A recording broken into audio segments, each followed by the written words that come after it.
जत जिल्हा सांगली येथील पंचायत समितीमधील सेवानिवृत्त कर्मचाऱ्यांचा केला मान्यवरांनी जंगी सत्कार।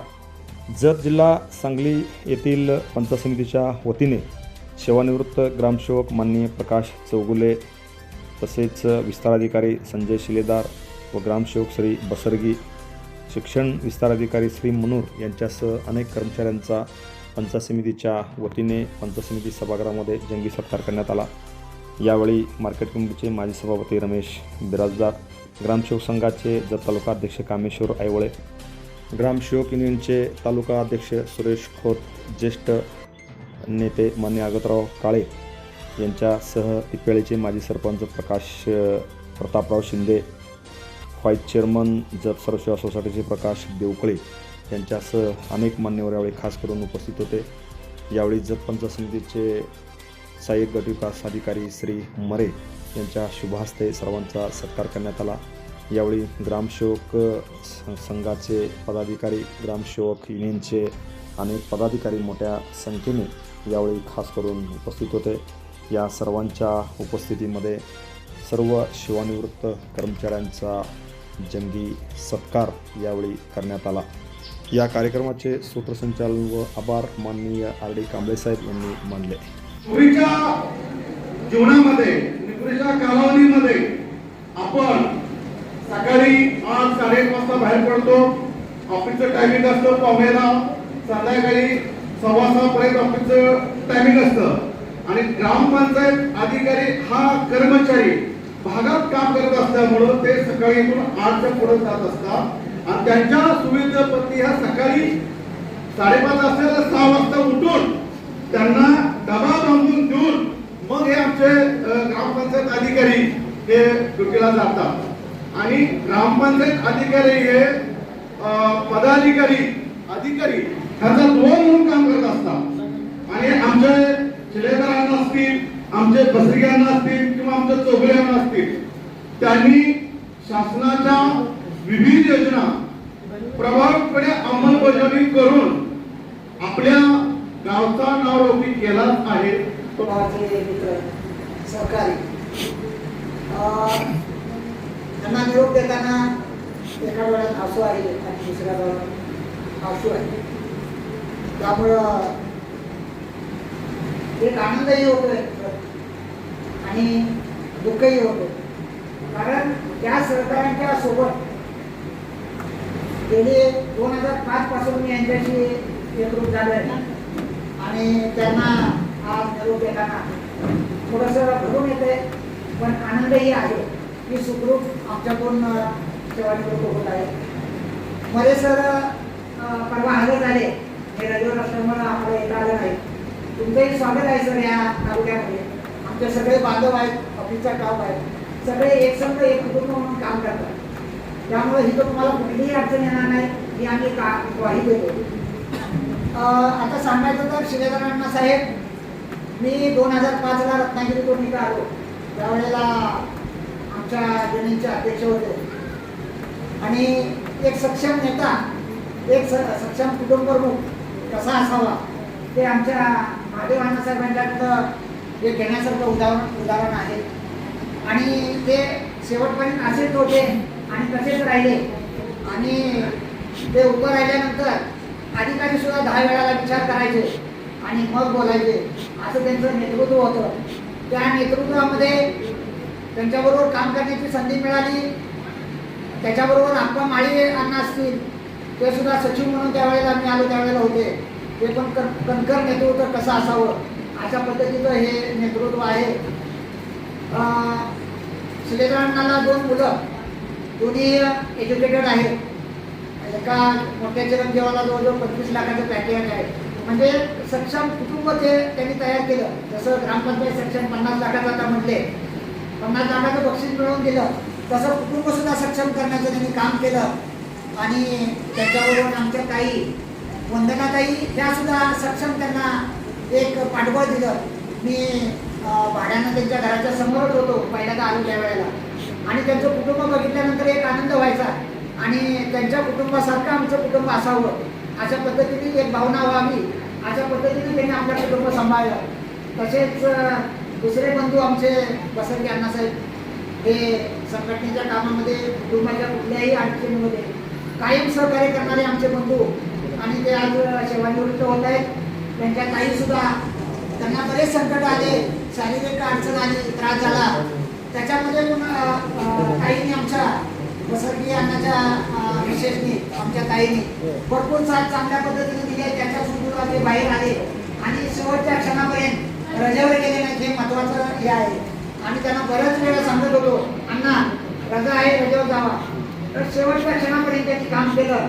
त्याच्याबद्दल यांचाही सत्कार करणं, त्यांना निरोप देणं हे आपलं सगळ्यांचं कर्तव्य आहे. प्रकाश अण्णासाहेब हे माझ्या मित्रांना सिंधुदुर्गमध्ये होते आणि ते 2008ला जत तालुक्यात ते बदलून आले आणि त्यापासून आमची एकत्र अशी मैत्री चालू झाली. आणि ते हसनमुख, कधी त्यांचं नाव घेतलं किंवा फोन केला तर पहिला हसणार आणि नंतर बोलणार, असं हे असं हसतमुख आहे.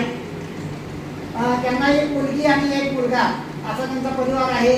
मुलगी डॉक्टर आहे, बहुतेक दुसरं वर्ष चालू आहे त्यांचं, दुसरं का तिसऱ्या वर्षाला आहे. मुलगा इंजिनियर आहे. तसंच बसरगे अण्णाचे 3 मुलं, 2 मुली आणि 2 मुलं आणि 1 मुलगी. मुलगीचं लग्न झालं, एका मुलाचं लग्न केलं, दोघेही तिघही शटल आहेत. अशा पद्धतीनं ते हस्तखेळचं कुटुंब आहे. असल्या कारणाने ते सगळे माझे सहकारी आहेत.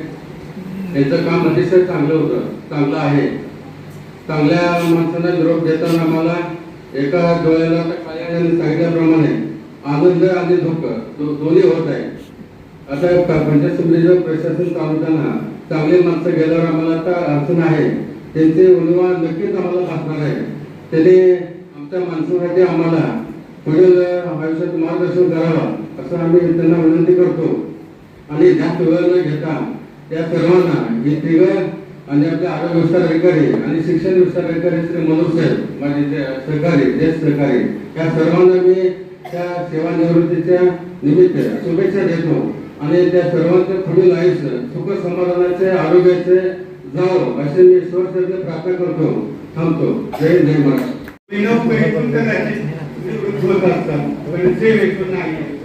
जर पंचायत समितीला परत तुमच्या मार्गदर्शनाची, तुमच्या सेवेची नक्कीच गरज आहे.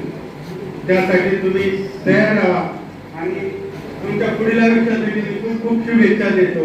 पण सेवेसाठी तत्पर राहा ही आम्हाला जत पंचायत समितीतर्फे तुमच्याकडे मागणी आहे. पुढील आयुष्यासाठी खूप खूप शुभेच्छा. मी 2 शब्द थांबवतो. धन्यवाद. संपर्क आला तो एमपी शिंदे साहेबांची, बाकीच्या कर्मचाऱ्यांशी एवढा संपर्क आला नाही. तो एमपी शिंदे साहेब मोठी पिंपळी ग्रामपंचायतीमध्ये त्यांनी 7-8 वर्ष काम केलं. मी सरपंच असताना त्यांनी अतिशय उत्कृष्ट, मी त्या पिंपळी ग्रामपंचायतीत सलग 15 वर्ष सेवा केली. त्याच्याकडे 6-7 वर्ष मला ग्रामसेवक म्हणून शिंदे साहेब लाभले. आणि हे लाभत असताना त्यांनी 1994ला सांगली जिल्हा परिषद अध्यक्ष शिवाजीराव नाईक साहेब असताना त्यावेळी एक ग्राम अभियान म्हणून स्पर्धा होती. त्या ग्राम अभियान स्पर्धेमध्ये जत तालुक्यामध्ये प्रथम क्रमांक आणल्यामध्ये त्याचंच केव्हाचा वाटा आहे. त्यावेळी आम्हाला बक्षीस 10,000 रुपये होतं 1994ला. परंतु तत्परतेनं काम करणं, गावाची सेवा करणं हे काम करण्याच्या त्याचं सेवाचं वाटा आहे. त्यानंतर राष्ट्रसंत तुकडोजी महाराज ग्राम अभियान स्पर्धा असेल, गाडगेबाबा सूचना अभियान असेल, आरामाचे चालू केलं अभियान आहे. या अभियानामध्ये सुद्धा तालुक्यामध्ये द्वितीय क्रमांक, प्रथम क्रमांक पटकावण्यामध्ये सुद्धा यामध्ये शेररांना साहेब, त्यानंतर अरुण शिंदे ग्रामसेवक रिटायर झाले, त्यानंतर संपादक साहेब, बाकी त्यांची जी टीम आहे त्या टीमने अतिशय मोलाचं सहकार्य केलं. आणि ही जी मंडळी आहे आणि त्यामुळे आमच्या गावाचं नाव उज्ज्वल झालं. ह्या शेररांना साहेबांनी अतिशय उत्कृष्ट कामगिरी या 1949 साली आले. 36-37 वर्षांची सेवा झाली. 37 वर्ष सेवामध्ये अतिशय उत्कृष्ट अशी कामगिरी करून हे सेवानिवृत्त होत आहेत. या सेवानिवृत्तीच्या कालावधीमध्ये म्हणजे या 35-36 वर्षाच्या कालावधीमध्ये तत्परतेनं गावाची सेवा करणं, वेगवेगळी अभियान जे असतील ते अभियान लोकांपर्यंत पोहोचवणं, वेगवेगळ्या योजना असतील, स्कीम असतील, सगळ्यांशी सहकार्य करून राबवणं एवढं सोपं नाही. परंतु हे काम सगळ्यांना केलं आहे. आणि त्यांच्या आयुष्यामध्ये संघटनेचं पण त्यांनी काम केलं आहे. आता साहेबांनी सांगितलं त्याप्रमाणे संघटनेत पण अध्यक्ष म्हणून काम केलं, संघटनेमध्ये योगदान दिलं आहे. असे शिंदे साहेब त्यांच्या आयुष्याच्या काळात 36 वर्षाच्या कालावधीमध्ये कसलाही अपवाद, भ्रष्टाचार असला ठपका नाही, असला ठपका न घेता हे शिंदे साहेब अतिशय चांगल्या पद्धतीने सेवानिवृत्त होत आहेत. यासाठी दुसरं बाकी बोलतोय. दुसरी गोष्ट, या ठिकाणी अनेकदा पेपरमध्ये बातम्या वाचतोय आपण, ग्रामसेवकांनी इथं अपकार केला, तर इथं अपकार केला, इथं लाचून तर खाली असं खाल्लं तसं खाल्लं. परंतु त्या ग्रामसेवकांना साहेबांनी त्यांच्यावर असलेले सत्कार मुक्तीपर्यंत तुमच्या सगळ्यांचा सत्कार होतोय, म्हणजे तुम्ही स्वतःला पाहत राहा. सगळ्यात चांगल्या पद्धतीचं काम या ठिकाणी चौकड्या सेवा आणि बसरी सेवा असेल कामांना त्यांनी केलेलं आहे, म्हणून तुमचा पंचायत समितीमध्ये सत्कार होतोय. तर असं काम आपण केलं पाहिजे. आपण हे काम करत असताना मन लावून, या ठिकाणी माझी नोकरी आहे, मी नोकरी म्हणून या ठिकाणी फक्त बघून या ठिकाणी माझी सेवा जी आहे ती सेवा प्रामाणिकपणे करायचं काम केलं पाहिजे. प्रामाणिकपणे आपण काम केलं तर निश्चितपणे त्याचं फळ मिळतं. त्याचं फळ जर सिद्धार्थ साहेबांना त्याची दोन्ही मुलं सुशिक्षित आहेत, वेल स्टेट झाले, तसं या ठिकाणी चौगुले नानासाहेब असतील आणि बसरी नानासाहेब असतील, तर हे फळ नोकरीचं जे फळ आहे चांगलं फळ मिळतं. अशाच पद्धतीची सेवा आपण पण करावी, आपण पण सुधारपणा करून जे असतील आपले सहकारी बांधव आणि चांगली सेवा पार पाडावी, एवढीच या ठिकाणी शुभेच्छा देतो. त्याच वेळेच्या आशीर्वाद आणि तशी आज चौगुले यांची त्या ठिकाणी ख्याती आहे.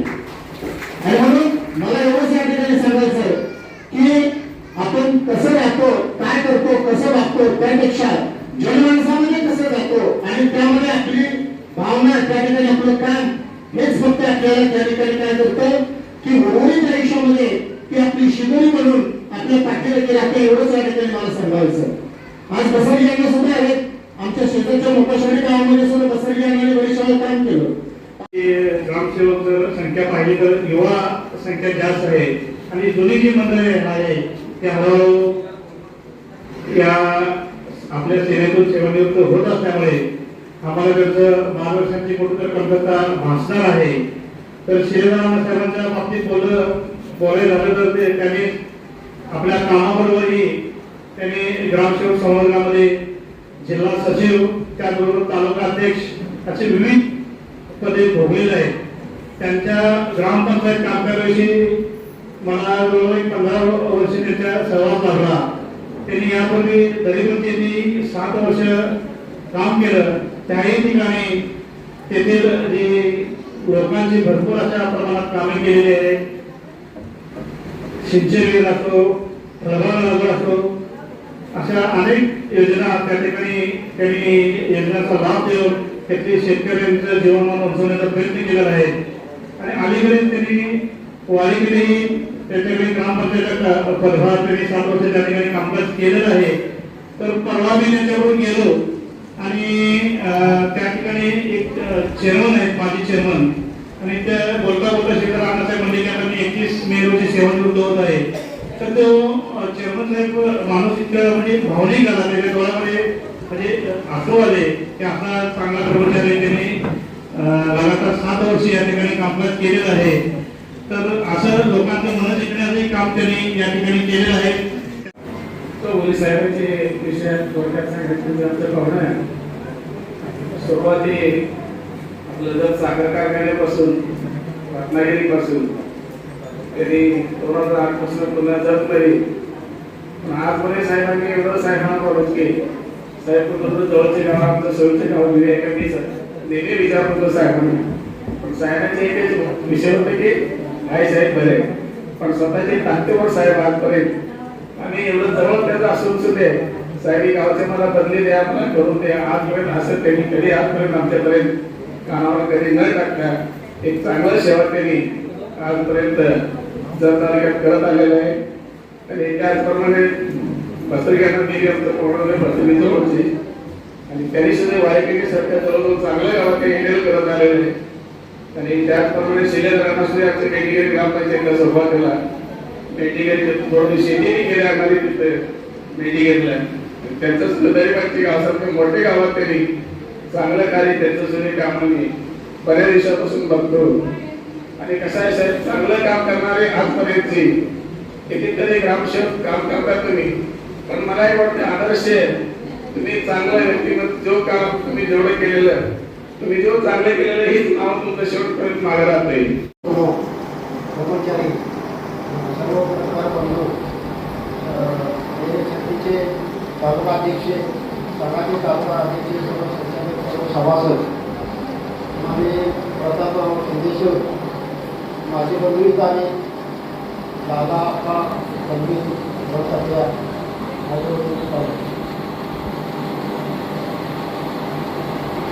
माझे माझी एकूण सेवा 36 वर्षे 6 महिने झालेली आहे. मी 8/11/1989 साली मेडिकल आणि फिजिओलॉजी याची सर्व्हिस केलेली आहे. तिथे मी फक्त 6 महिने होतो. 6 महिन्यानंतर मी 3 महिने कोल्हापूरला ट्रेनिंग होतं त्यावेळेस. ट्रेनिंग संपल्यानंतर परत माझी अपॉइंटमेंट गोवाची प्रतापवर येथे 15/10/1990 साली झाली. तिथं जवळपास मी 15 वर्ष काम केलं गोवाची प्रतापमध्ये.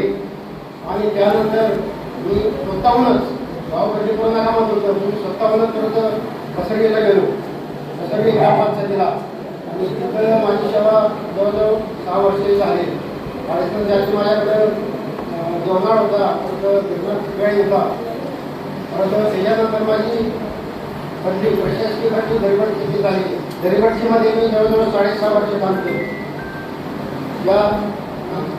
त्याच्यानंतर मी वाढीकडे येते 14/2/2019 साली करता.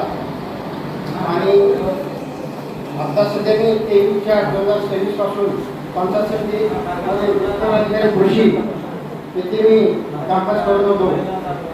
मला एवढं सांगायचं आहे की ग्रामसेवक बंधूंना तिथून पुढं आपली ग्रामपंचायत सर्व्हिस थोडी सोपी नाही. कामकाज करणं तेवढं सोपं नाही. आणि जुन्या लोकांना तर एवढं अडचणीत आहे, तर जुन्या लोकांना कॅम्प्युटर किंवा संगणकाचं काही ज्ञान नसते. त्यामुळं जुन्या लोकांना तर फार अडचण येत आहे. आता ग्रामपंचायतीमध्ये जे अडचण येते ते सर्व बांधवांना माझ्या माहिती आहे. काय काय अडचण येतात, काय कशाला कोणत्या कोणत्या संकटाला सामोरं जावं लागतं हे सगळ्यांना माहिती आहे. माझी एवढीच विनंती आहे ग्रामसेवक बांधवांना, तिथून पुढं कामकाज करत असताना चांगल्या पद्धतीने आपण कामकाज करावं. कारण दिवस फार वाईट आहे आणि इथून पुढं सेवा निवडणूक होती की नाही अशी आपल्या सर्व बांधवांच्या मनात भीती आहे. त्यामुळं सर्वांनी आपण सगळं कामकाज जे इथून पुढं आहे त्यातून चांगल्या प्रकारे करावं. मी माझ्या सर्व्हिसच्या कालावधीमध्ये चांगल्या प्रकारे काम केलेलं आहे. जिथे तिथं जाईल तिथं ज्यावेळेस माझी प्रशासकीय बदली होईल त्यावेळेस मला गाव म्हणायचं, अण्णासाहेब तुमची जरी बदली झाली असेल तर आम्ही तुमची बदली रद्द करून आणतो. आहे दुकानात आणतो ना मंत्रालयात आणतो, पण तुमची बदली रद्द करून आणतो, तुम्ही जाऊ नका. या सर्वेच्या कालावधीमध्ये किती जर मी हे केले त्या सर्व ग्रामपंचायतीमध्ये असे घटना घडलेले. मला कोणी म्हणलं नाही की आता तुम्ही जावा, तुमचं कामकाज चांगलं नाही. मी फार सुंदर काम केले असं मला वाटतंय. मला आपण बोलण्याची संधी दिली त्याबद्दल मी संयोगाचा आभार मानतो आणि थांबतो. जय हिंद, जय Maharashtra. Press the bell icon on the YouTube and never miss another update.